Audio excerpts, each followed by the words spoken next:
Okay, so we're on partial fractions and we're going to have a look at exercise example 1. Now this is on page, let's have a quick look, page 5. So let's just copy and paste this into our sheet here. And now what we'll do is we'll work our way through. So step 1 is factorize. Oops, I probably want a reasonable color here. Factorize the denominator.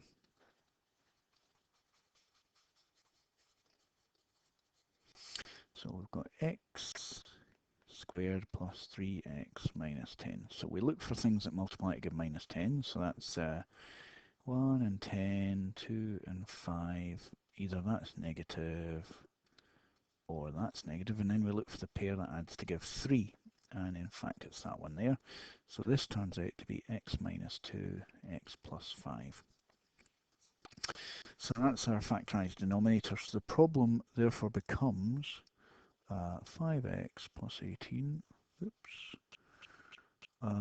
over x minus 2, x plus 5. Now, you can write these in any order, so you could start with the x plus 5 and the x minus 2, and when you split it into partial fractions, the a and b will go with different denominators, but that's okay, it will all come out in the wash. So the next step is to do partial fractions. So partial fractions 2.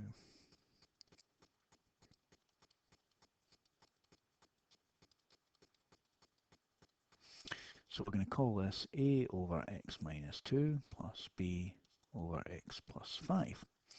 So now we cross multiply this out.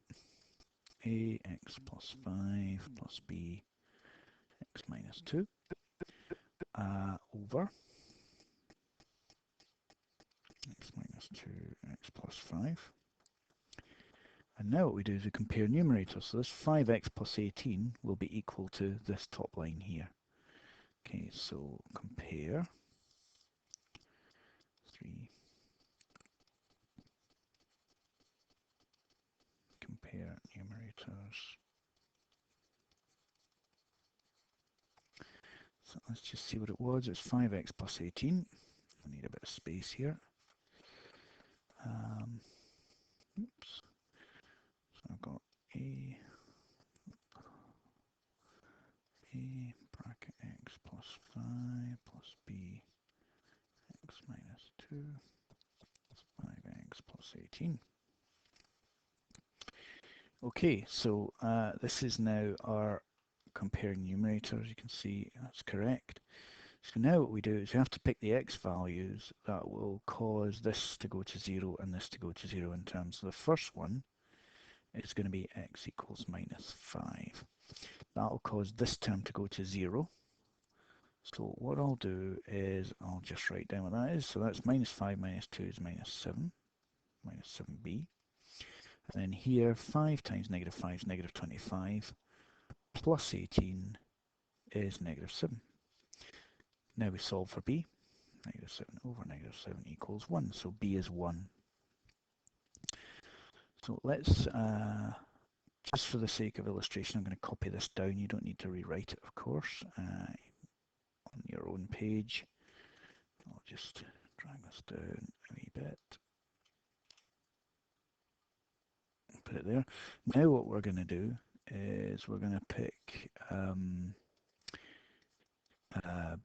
x is 2 to make this term disappear. So that will give me 7a equals 10 plus 18. That's 38. Sorry, no, it's 28. What am I talking about? 28.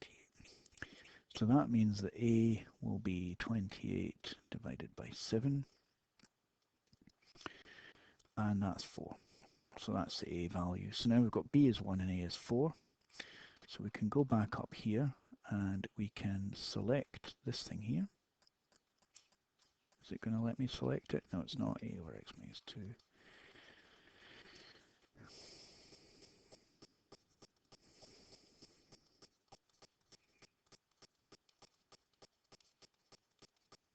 Okay, that was the partial fraction. And now we can put in the a and b. So that's 4 over x minus 2 plus, and what was b? B was 1 from here. So 1 over x plus 5. And that's it done. So let's have a look at the worked example. See all the working there, and there it is, 1 over x plus 5 plus 4 over x minus 2. Now, you'll notice these are the other way around, but that's okay.